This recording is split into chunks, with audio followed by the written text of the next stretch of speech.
Blitz nos aeroportos. Procon quer saber se companhias estão dando informações claras aos passageiros sobre a cobrança de bagagens. Nova CNH. A partir de fevereiro, carteira de motorista ganha versão eletrônica, direto no celular. Rombo nas contas. O governo detalha cortes e decide que o PAC vai ser o maior prejudicado, perdendo mais de 7,5 bilhões de reais.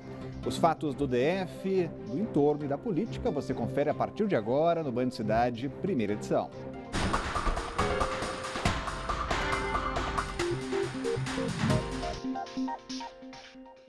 Olá, muito boa tarde a você. Uma blitz nacional dos aeroportos do país. O Procon passou amanhã fiscalizando a cobrança de bagagens. Reclamações mostram que os passageiros não estão sendo informados de forma clara sobre as novas regras. Por isso, vamos direto ao aeroporto JK, onde está o repórter Rodrigo Miranda, já está com a gente. Uma boa tarde, Rodrigo. As informações por aí? Boa tarde, Orengo. Boa tarde, Cláudio Humberto. Boa tarde a todos que acompanham o Band Cidade. A operação de fiscalização aqui no Aeroporto Internacional de Brasília começou a partir das 10 horas da manhã e aí contou com a participação também do Ministério Público e da OAB aqui do Distrito Federal. Para falar mais sobre o assunto, eu estou com a Alexandra Mendes.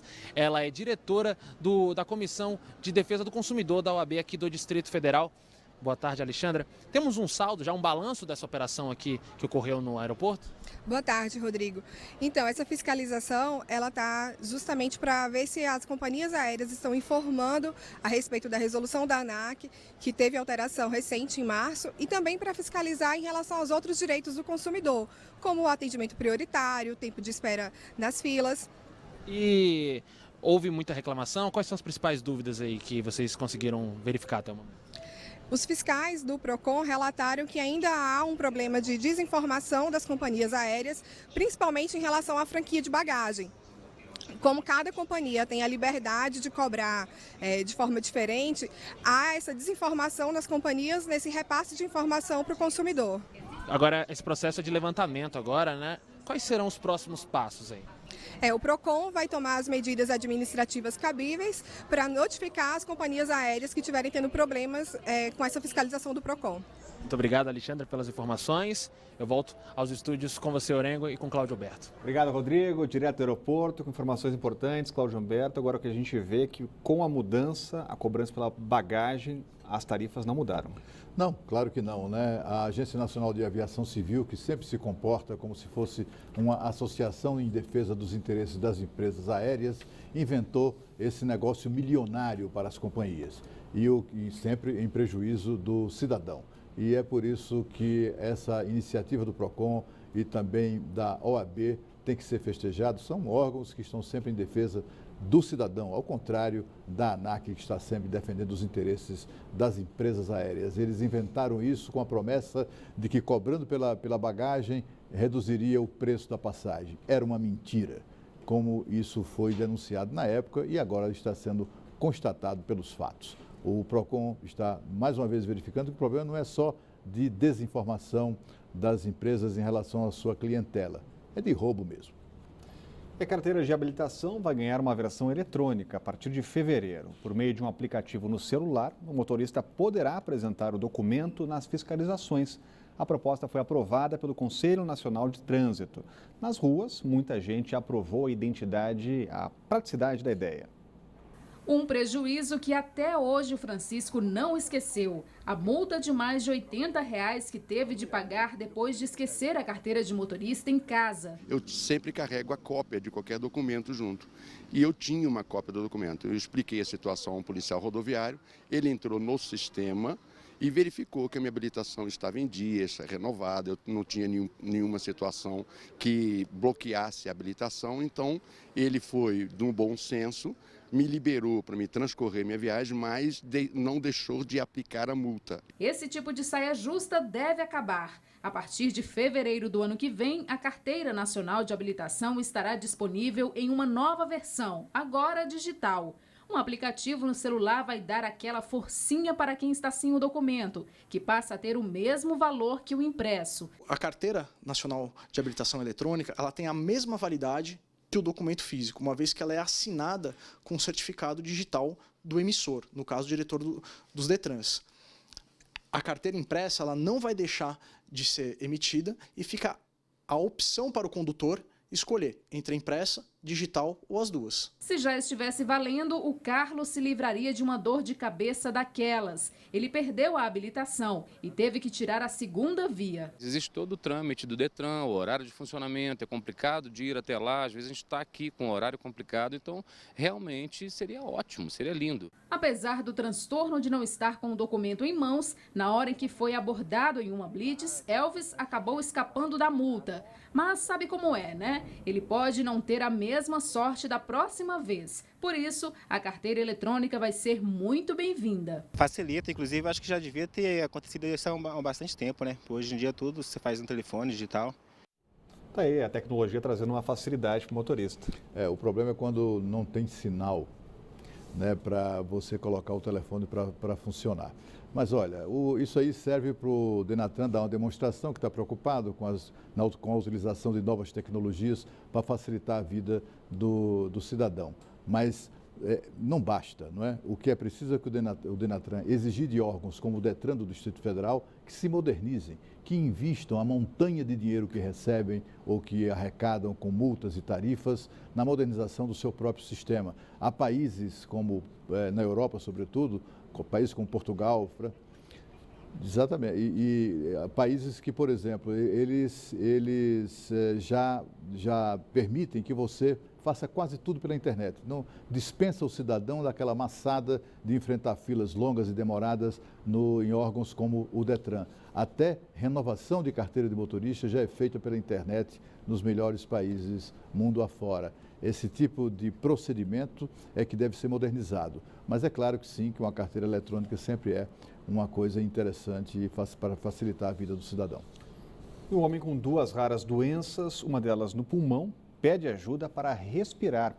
O governo recolheu o aparelho de oxigênio que ele usava, o que o impede de fazer coisas simples do dia a dia. Para voltar a ter uma vida normal, o aposentado criou uma campanha na internet para comprar um equipamento portátil que custa cerca de R$30 mil. Há pelo menos 3 anos, a vida do Alexandre não é mais a mesma. Ele tem 2 doenças raras, anemia falciforme e hipertensão pulmonar. Por isso, o que para a maioria das pessoas é algo natural, para ele se tornou uma grande dificuldade respirar. São 24 horas por dia conectado a um concentrador de oxigênio. O brasiliense de 42 anos precisa de ajuda e decidiu fazer uma vaquinha online para comprar um equipamento portátil e voltar a ter uma vida com a família. Está muito difícil, eu não posso mais dar uma volta igual fazia uma caminhada. Ia na casa da minha irmã, na casa do meu pai, dava uma passeada. Às vezes eu dava uma volta no shopping com meu filho tem 16 anos. Muito difícil você viver agora só dentro de casa, sem sair na rua, sem sair para lugar nenhum. O medo de eu banhar e levar um choque que é ligado na tomada. A situação é de sofrimento. A aposentadoria do Alexandre não é suficiente para comprar os remédios e ainda manter as despesas da casa. O aparelho de oxigênio, que precisa estar sempre ligado na tomada, fez com que a conta de energia chegasse a R$500 por mês.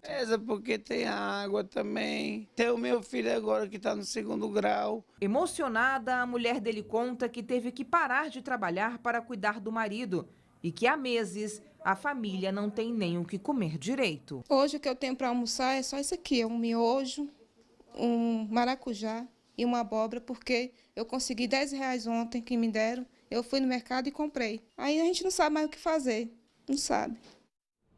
Para quem quiser doar, a campanha Ajude o Alexandre a Respirar está no site vaquinha.com.br, vaquinha com K.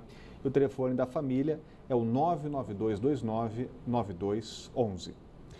O Ministério do Planejamento explicou no fim da tarde de ontem os detalhes do bloqueio no orçamento para adequar as contas à meta fiscal. A maior parte sairá do PAC. O Programa de Aceleração do Crescimento vai perder quase R$7,5 bilhões. A gente volta a falar com a Renata Dourado, que está com a gente por aqui. Uma boa tarde, Renata. é a hora da tesourada no orçamento, né? Pois é, Rodrigo, muito boa tarde para você, para o Cláudio, uma feliz sexta-feira para todos que estão aí nos acompanhando. É sim, né? É essa hora de fazer realmente esse cálculo aí, recalcular, remanejar. Então, do valor entre o bloqueio e remanejamento, aí o governo anunciou a quantia de 8,1 bilhões de reais. A gente lembra aqui que o governo já havia anunciado o bloqueio de 5,9 bilhões de reais e agora o ministro do Planejamento anunciou que serão remanejados 2,2 bilhões de reais. O que é esse remanejamento? Então, o dinheiro que estava destinado para ser aplicado em alguma obra, em algum setor, ele vai ser remanejado para outras obras que têm mais carência, que têm mais necessidade. Então, isso o governo vai fazer. E como você bem disse, o setor que vai ficar mais prejudicado diante desse remanejamento e desse bloqueio vai ser o PAC, Programa de Aceleração do Crescimento, que vai deixar aí de investir com o que estava previsto algo em torno de 7 bilhões de reais. Para você ter uma ideia, no orçamento estava previsto aí, esse ano todo, o governo investir algo em torno de 36 bilhões de reais em grandes obras,